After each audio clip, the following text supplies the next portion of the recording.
And just like that, we have another TV show set within the Walking Dead universe. The first episode of The Walking Dead, Daryl Dixon, I still hate that title, just premiered early on AMC+. And I just watched it, and I'm going to give you my first impressions, my first reaction, do a little spoiler discussion here. Whenever there's a new thing in the Walking Dead universe, whether it's a new season of an already existing show or a new spin-off, there's this sense of wonder, this sense of excitement that I personally get because it's a fresh start.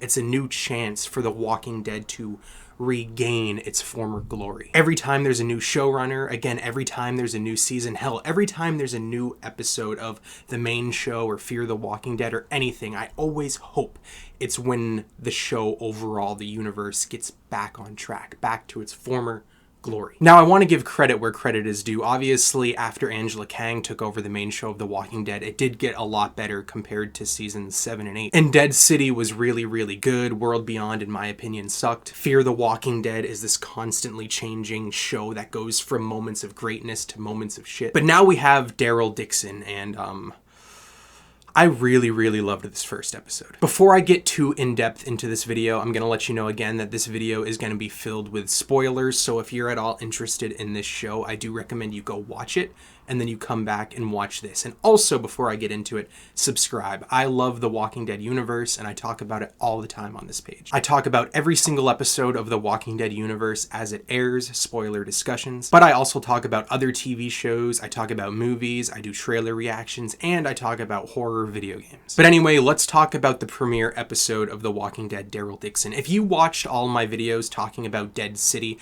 specifically that premiere episode, I might sound like a broken record here, because everything that I praised about Dead City can be said again here, talking about the premiere episode of Daryl Dixon, except for everything that Dead City did correctly in that first episode. I feel like Dead City does even better, if not significantly better. Now, I don't want to sound like a hypocrite. I don't want to sound like I was lying when I was talking about Dead City, because I did enjoy that show. That show was good overall. But everything that I said that was good about that show, from the production value to the dialogue to the music, is done, again, even better here, in my opinion. The Walking Dead universe has a serious dialogue issue. A lot of the dialogue feels unbelievable and unrealistic. It didn't used to be that case. Again, earlier seasons of The Walking Dead, and especially Fear the Walking Dead, were super believable dialogue. Everything felt organic. But as the show progressed, it started to feel like a soap opera. What people said didn't really feel believable. Like, no one talks like that. No one just gives dramatic monologues every 5 seconds with piano music playing behind them. And in Daryl Dixon, I didn't get any of that. Everything every character said felt real. It felt believable, it felt organic, it felt like how real people would talk. Daryl Dixon was still Daryl Dixon. He was quiet, he didn't talk when he didn't need to talk, but it didn't feel forced. And this show has some incredible music. It's very unique music for the world of The Walking Dead. And again, if you watch my Walking Dead videos, you would know one of my biggest critiques is the music. While the music in the main show of The Walking Dead is really, really good, there came a point around season 7 where they just used it way too much, where every single scene had music playing. It made every episode feel like a 45-minute long montage. There was never a moment to breathe because of that overused music. In Daryl Dixon, the music is really good, and it's really loud, and it's really powerful in a lot of spots, but it's not overdone. There are quiet moments. There's moments where you get to live with these characters and breathe and just experience the moment. The pacing for this first episode was also incredible. The intro wasn't too long, but it wasn't too short either. It perfectly set up Daryl and where he was in the universe. This episode went from quiet moments to moments of heavy dialogue to moments of a lot of exposition to some action-packed sequences, and it felt good. The flow was good. And the production value was also on point. Again, if you watched my Dead City reviews, you would have heard me often just praise the production value in Dead City. It looked like they spared no expense, and I really, really appreciated that. I feel like the exact same thing can be said for the Daryl show. Now, obviously, it doesn't look like it has as big of a budget as Dead City, but that's mainly due to setting. Because in Dead City, you get shots of the New York City skyline, and you get to see how how deteriorated it is. And you get a lot of just wide swooping visuals, and that gives off the illusion of a big budget. If you just show a city, you feel like there's a budget behind it. The Daryl show so far is in a lot of rural areas. You see a lot of mountainscapes, a lot of deserts, you see like just some castles in the middle of nowhere. So it doesn't look as big of a budget because of the setting, but it still feels like it has an equal budget because of just how much passion is put behind every aspect of the production. The direction itself is fantastic. The visuals are crystal clear. The walkers have just a lot of budget put behind them. A lot of walkers in some of the Walking Dead shows look just kind of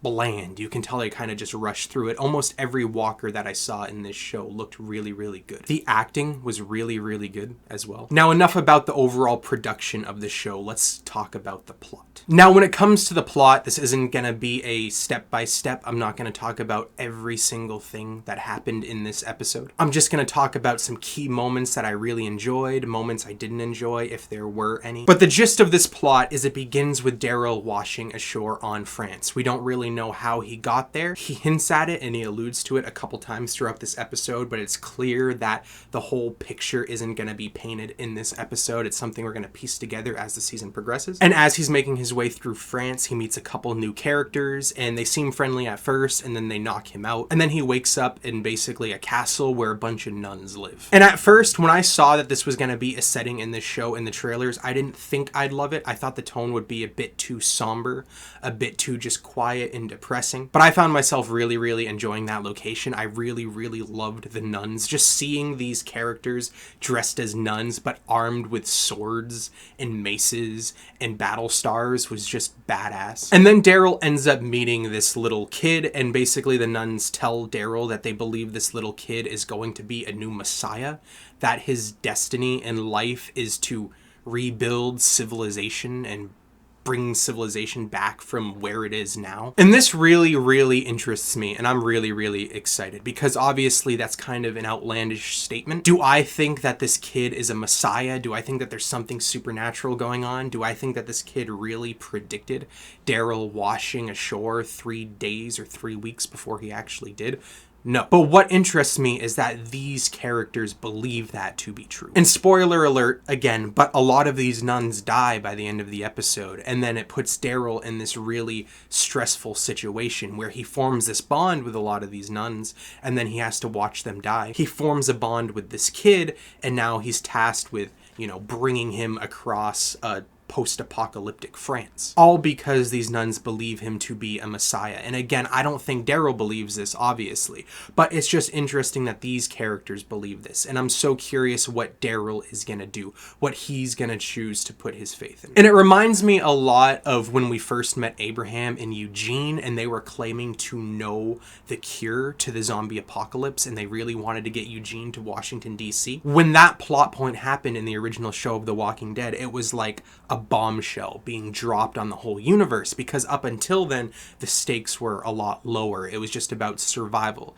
It was just about finding food day to day, finding a place to live, dealing with people like the governor and trying to hang on to your house, which was the prison at the time. And then when Eugene is introduced into the show and he claims to know the cure, all that stuff seems insignificant, but that was never the point of the show. That was never the point of season 5. It was never about knowing the cure. It was never truly about Eugene getting to Washington, D.C.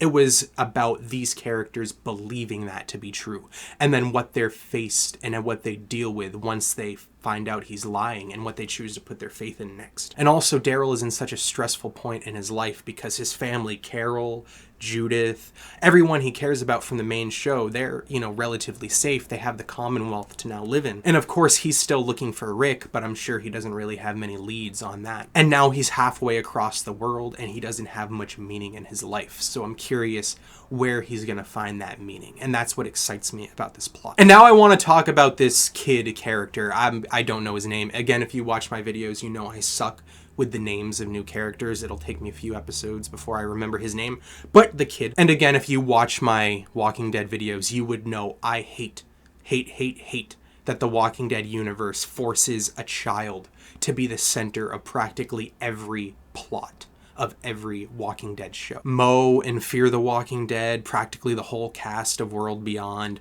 Dead City had that mute girl that I already forget her name, Ginny, I think. The Walking Dead just isn't really good at making child characters that we care about, and it's annoying when they want the whole plot and a lot of the main characters' character arcs to focus on these children.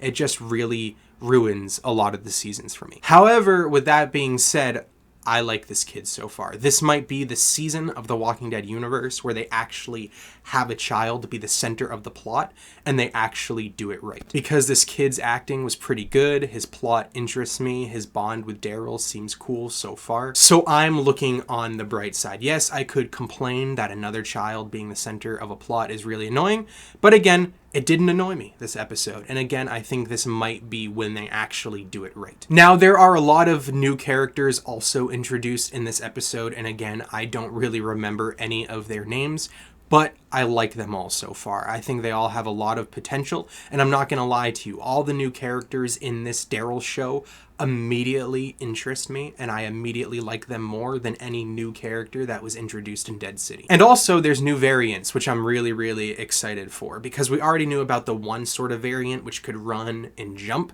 Now there's another variant, which I think they refer to as burners, where they have like acid come out of their veins when they're attacked, kind of like xenomorphs in the Alien franchise. I think that is really, really cool. The more types of variants there are in this universe, the more interesting action set pieces are going to be that involve walkers. So I'm all for it. My one slight critique with a new character I forgot to mention is the main villain, the dude with the tattoo on his face. I don't dislike him by any stretch, not at all. But based on this first episode, he seems a bit just villain for the sake of villain. Like he kills an old man for no good reason at all, just to prove how big and bad he is. Like, we get it. He's a villain without much of a moral compass. We get it. I think he has the potential to have some depth as the season progresses, but so far he just seems like a physical threat for Daryl and nothing more. But anyway, that's my quick and brief thoughts on the first episode of The Walking Dead, Daryl Dixon. And I'm not gonna lie to you, this might be the first time in years where I'm genuinely excited for next week's episode. I liked Dead City. I liked the last couple seasons of the main show, but I wasn't actively looking forward to the next episode. When the newer episode would air, I'd be like, cool, but I wasn't actively looking forward to that.